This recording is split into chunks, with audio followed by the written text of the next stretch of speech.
Ka halalimna, Yehaba Shem Yashab Hashem Rachal Kodash, and double honors to great Muslim apostles. Just wanted to drop a quick walk and talk. So obviously today's topic, as you can tell from the title, what did I even write down? Salakya. Was pertaining to worldly things being temporary. So yeah, pull out the sheet. Yeah, worldly necessities are temporary tools. So of course, the point being is obviously sometimes, maybe caught up in worldly things, which may hinder us in the truth, in terms of preaching and teaching, making lessons, making videos, little by little. The thing is, these hindrances will then slow us down from producing it as well, producing this fruit that I'm supposed to be producing.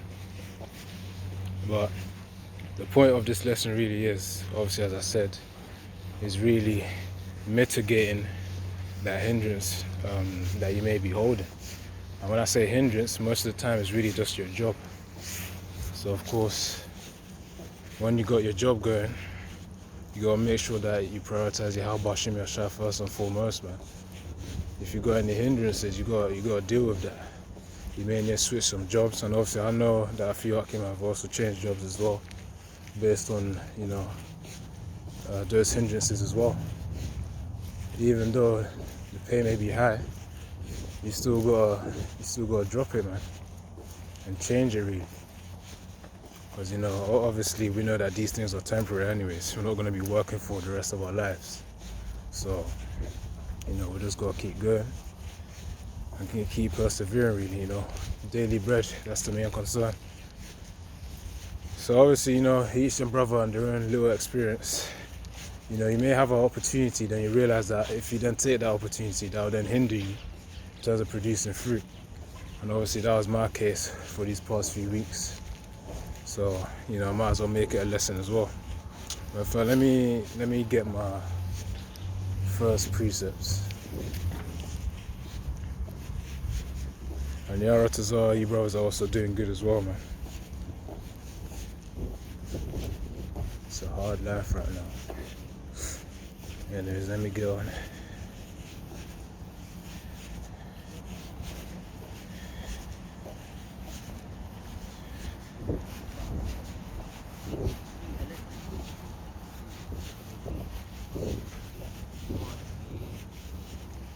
Second Corinthians or first should be footnote 7 verse 29. Actually no, it's 1 Corinthians. 1 Corinthians 7 verse 29. It's a lot here. But obviously when you take these opportunities, they may be tempting because it's like you get higher pay. Obviously for certain brothers that have family, they can provide for the family. You provide for yourself more, you're able to actually get a better meal. Whatever situation may be, temptation is always everywhere. But yeah, 1 Corinthians 7 verse 29, it says, but this say I, Salakia. 1 Corinthians 7 verse 29, but this I say, brethren, time is short, it remaineth that both they that have wives be as though they have none. And the point of that precept really is to mention the fact that the time is short. It says, let me actually see, let me read verse 30 as well. It says, and they that weep as though they wept not, and they that rejoice as though they rejoice not, and they that buy as though they possess not. So of course, whatever you got on this side, whatever you may spend on, just know eventually all that's going to be wasted away, and obviously it's all going to be cleared up, man, either by the fire or just over time. It's just going to be cleared up anyways. With all this type of all sorts of chaos happening, all those vain possessions are going to be cleared off, and we know the things to strive for are the eternal things, not the things that are temporal, man. I think there's even a scripture on that as well. Meditate upon heavenly things, man. I'll search for it quickly. Because as we're out here, producing fruit, as Akim are going out there houses and bars and preaching, we know that obviously we still have our daily afflictions to go through, or daily trials to go through, really. And that may be the job, as I mentioned before, man. Maybe a hindrance onto you, so you need to switch it up. Of course, Yahweh Shem Yahushua understands our sufferings before we even establish them. And when I say establish them, pretty much say them to Yahweh Shem Yahushua, through prayer. Calm. So, let me get this preset I was gonna get.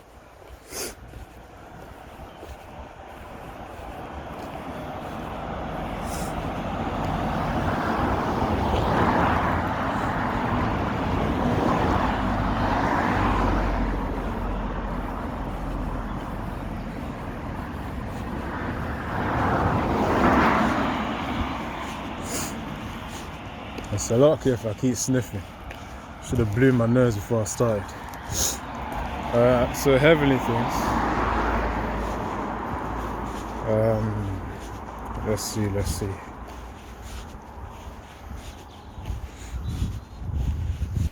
It should be here.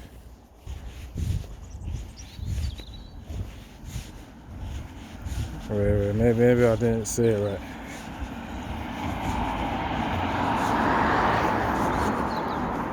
Meditate upon heavenly things or something of that sort. Let me check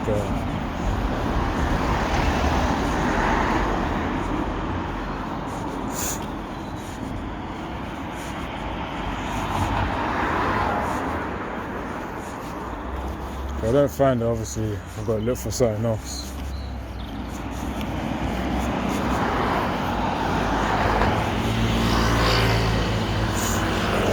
But it's in the scriptures, man.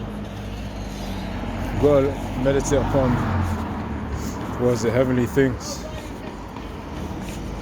and not the things upon this earth.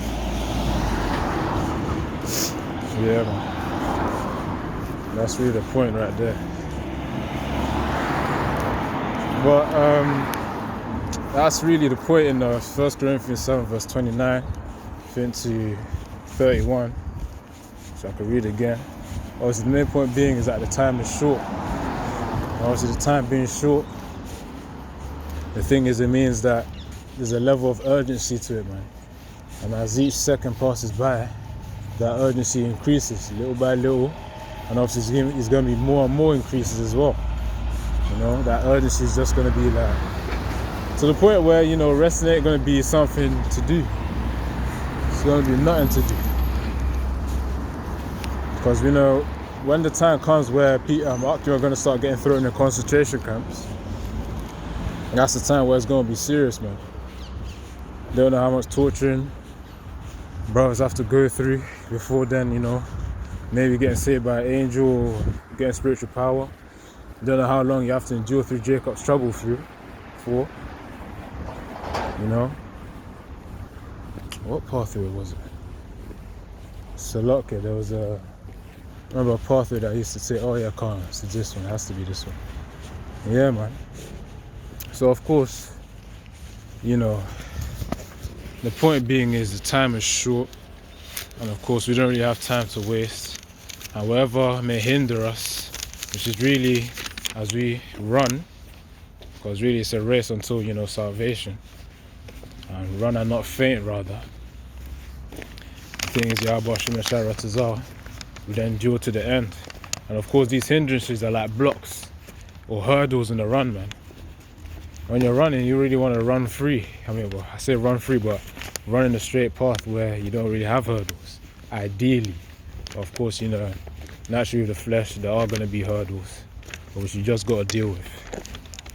So yeah, let's see, John 15 verse 19. Okay, car. Yeah, man. So obviously going to the next one, really, which is about the fact that Yahushua chose us out of this world. The thing is, that's really a privilege, man. We should perceive it as a privilege because of the fact that, the power who's second in command of the whole creation itself, the power which is Yahweh Shai I'm referring to, has now chosen us out of the world, which I'm going to read in John 15 verse 19, out of the world to then preach and obviously further the ministry, Yahweh Shai's doctrine. Now let me get and Salaki as well, double honors to great Muslim apostles as well, who of course are continuing that doctrine as well in truth. The doctrine of Yahweh Bashim Yahushua, man. And obviously I sincerely believe the same truth that they're preaching now is the same truth that Yahushua was also preaching back in his days, man. God. So let me get John 15 verse 19. Alright, John 15. Let's get John 15 verse 19. Okay, cool. Oh yeah, wait. John 15 verse 19.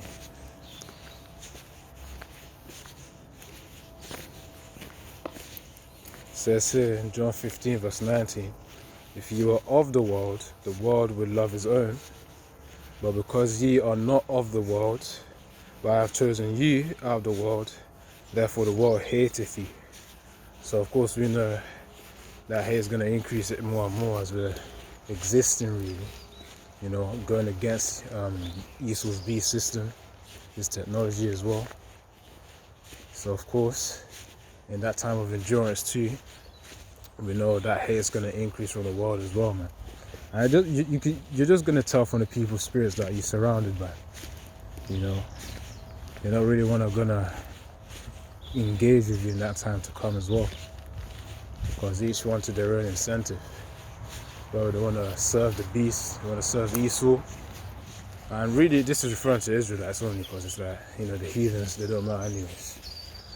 But whether it refers to the Jakes, the Israelites who want to serve Esau, or the Israelites who want to serve Yahweh Bashim Yahushua in truth and sincerity. That's what it's going to boil down to, man. Those who take the mark, they're going to get their noisome and grievous swords, man. As it mentions in Revelation 16, as one of the vows that's going to be poured. And of course, not just that as well, there's also that nuclear fire that's going to clear them off too. They're just going to have to be reborn, and that's the hard path too, man. Imagine having everlasting shame in the kingdom where you're supposed to have peace of mind. You're going to have everlasting shame. Imagine 2/3 in the kingdom getting reborn. But let me actually get that. I think it's Daniel 12 verse 2 or something. Maybe I should try and do more walk and talks in this area. You know how to really disturb me. But yeah, let's see. Daniel 12 verse 2.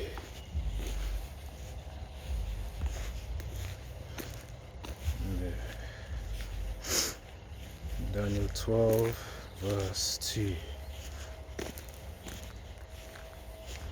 So, okay, let me actually search for it. Okay, Daniel. Right.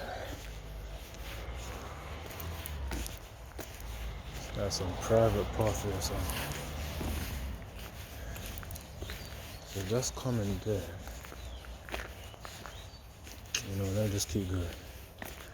Okay, Daniel 12 verse 2. And many of them, so okay, this way. Yeah, and many of them that sleep in the dust of the earth shall awake, some to everlasting life, and some to shame and everlasting contempt. See? Shame and everlasting contempt, man. Let me actually search what contempt means. But we know what shame means, man. Obviously, you know when you've done something wrong, and that feeling where it's like you regret, that's the shame that's gonna come. Now let me actually search what contempt means. Right.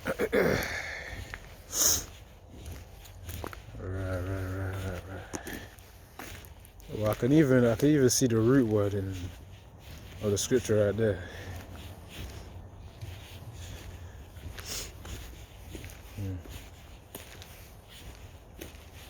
And your 12 verse 2, you just gotta look for the word contempt. Alright, let's try to play it out as well. Let's see.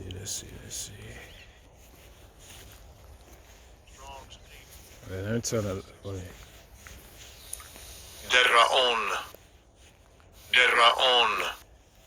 And the form just below that, Deraon.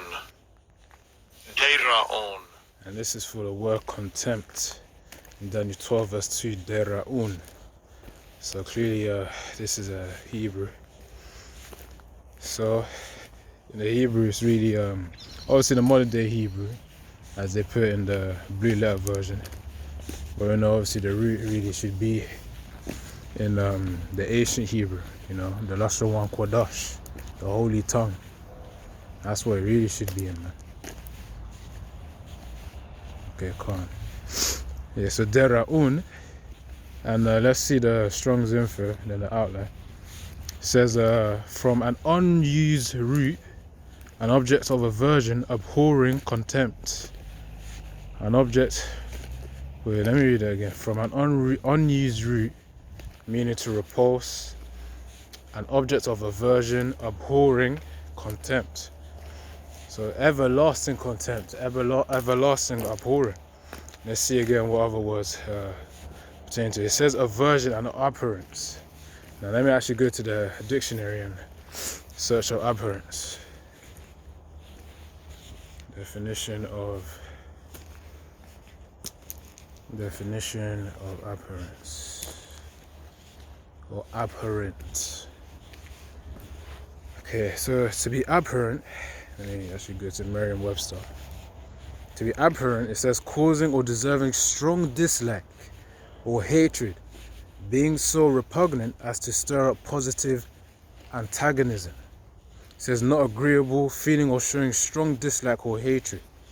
So it says some shall, as it says in Daniel 12 verse 2, some shall wake up to everlasting contempt, shame and everlasting contempt. So specifically referring to the 2/3, waking up to everlasting contempt and shame, it means it's everlasting abhorrence. So a strong dislike as well, man, because they're really going to hate themselves for the fact that they really let the truth slide away from them.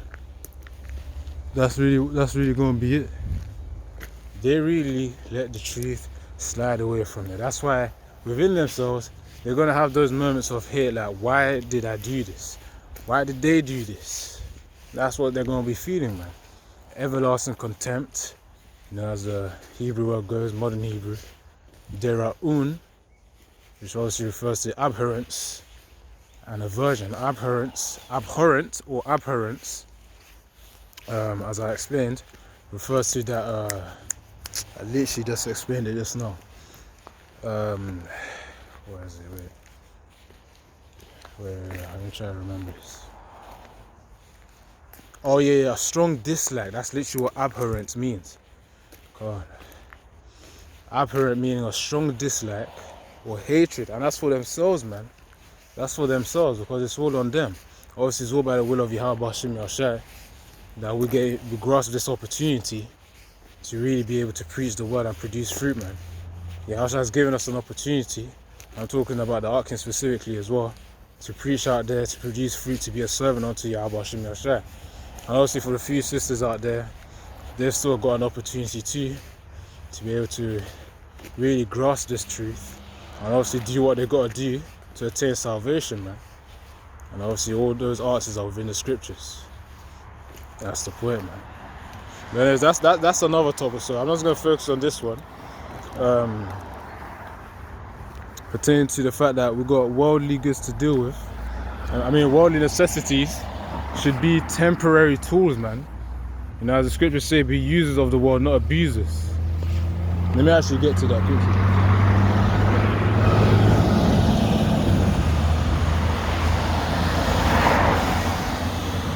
So let me get to the scripture.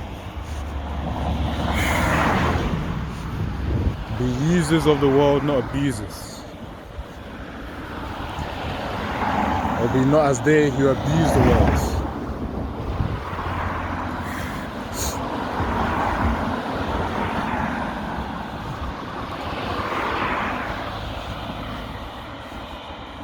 Yeah.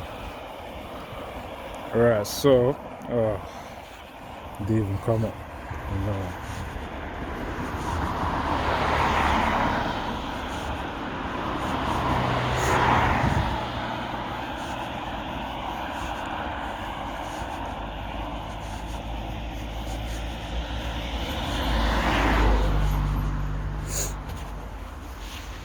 It's a decent day today though, I ain't gonna lie.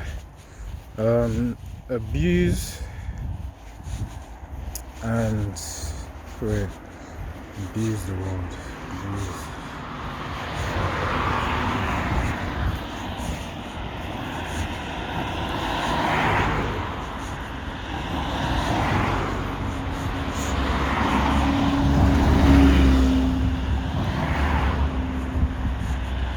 So look, I'm trying to get it right now. I'm trying. But you know what? Point being is be they who use the world and not abuse it, man. Roughly paraphrasing the scripture. Because we're here to really see those things as temporary tools, man. Temporary tools. That's the point. So of course something that's temporary, you know, that's not really worth fighting for. Something that's permanent. Talk about the kingdom here. It's something that you're actually supposed to fight for as well. So then again, you know, it's like you really see the value of what you're using compared to what you're really fighting for. Which one thing is eternity, and another thing is really worthlessness. Because, you know, all these heathens with their cars, you know, flashy cars and planes and whatnot, all that's gonna go away, man. Even the use of the knowledge of which they have, you know the ones who have PhDs and whatnot, you know, on that level. Because all that's going to be scrapped away soon anyways. There's going to be a time where all that, no one's going to care about that, man. All people are going to be caring about in Jacob's trouble is whether they can get supply of water, food and protection, man. And shelter, really. And obviously, you know, as we have our faith rooted in Yahweh Bashim Yahshai, that's really our protection, man, as a strong tower, man. I think that's mentioned in the book of Psalms, by Yahweh Bashim Yahshai's name being as a strong tower. Yeah, man. Let me actually try and get that one too.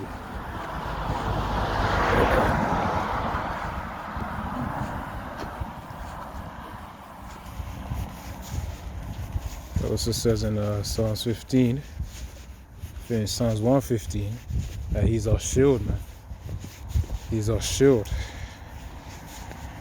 Let me get it. It says, for thou hast been a shelter to, this is Psalm 61 verse 3. For thou hast been a strong shelter for me. Has been a shelter for me and a strong tower from the enemy. I'll read it again.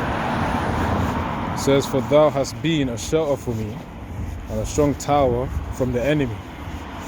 So, obviously, in the times to come when Esau was actually gonna go in hard, man. When Esau was gonna go in hard against the prophets, things against brothers, against Joe's striving in this truth right now. The thing is, Yahweh Shai is gonna be a strong tower, man. That's the point. So of course, being that strong tower representing our defense, man. That's why we have nothing to worry about. When you have the power, the Almighty Creator Himself on your side, the thing is, you have that ultimate protection, man. You have no worry. That's really where the no fearlessness of anything of this world comes in. When you have the ultimate power that surpasses all powers backing you straight up. But anyways, I think I'm gonna get a few more presets and probably close out. Yeah, man. Let's see. I think Ecclesiastes 2:11. Again, pertaining to the vainness of the things of this world. And anyways, in eternity, man, when you actually gain resources, you're actually not going to lose them. You're just going to be gaining and gaining and gaining. And that's obviously, you trade with Akim or something in the kingdom. There's going to be different ways of which we're going to operate in the kingdom, man. Different ways, man. Different ways, ultimately. But anyways, yeah, I was going to get this, Ecclesiastes chapter 2, verse 11. Then I looked on all the works that my hands had wrought, and on the labor that I had labored to do, and behold, all was vanity and vexation of spirit, and there was no profit under the sun. Yeah, man, there's absolutely no profit under the sun. Imagine working so hard your whole life and you get to your 50s and 60s and realize you can't really keep any of it, man. Imagine that. So, I'll just keep it like that. So then, I looked on, pretty much the worthlessness of the works of this life, man. That's really what Ecclesiastes chapter 2 verse 11 is talking about. And if we go to 3 verse 11, 3 verse 11.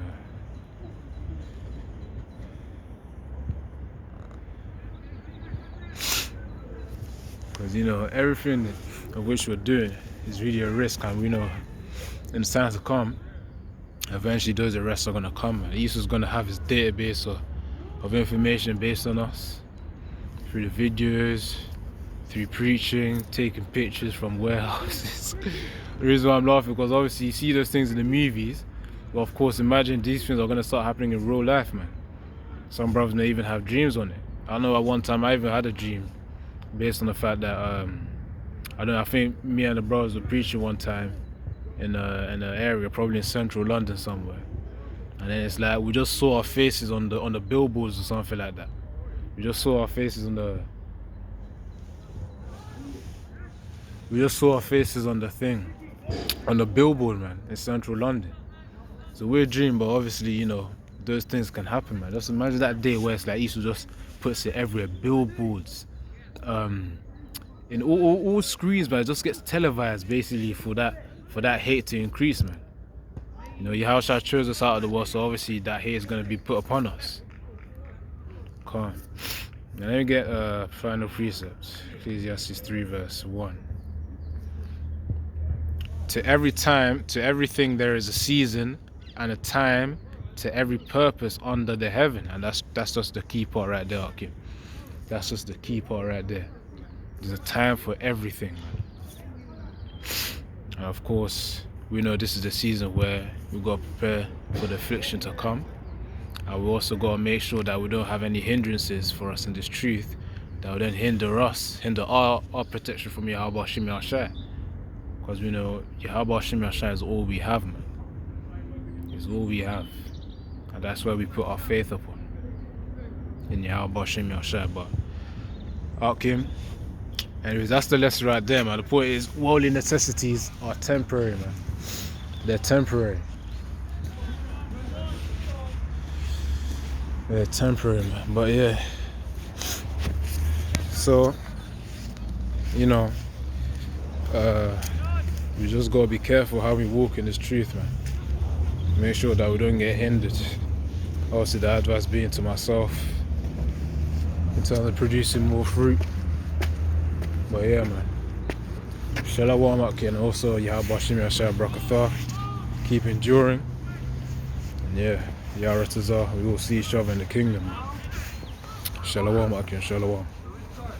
And double on Instagram with some apostles. Call Halalim La Yahweh Shem Yahshai Bashem Chafudash. Come on.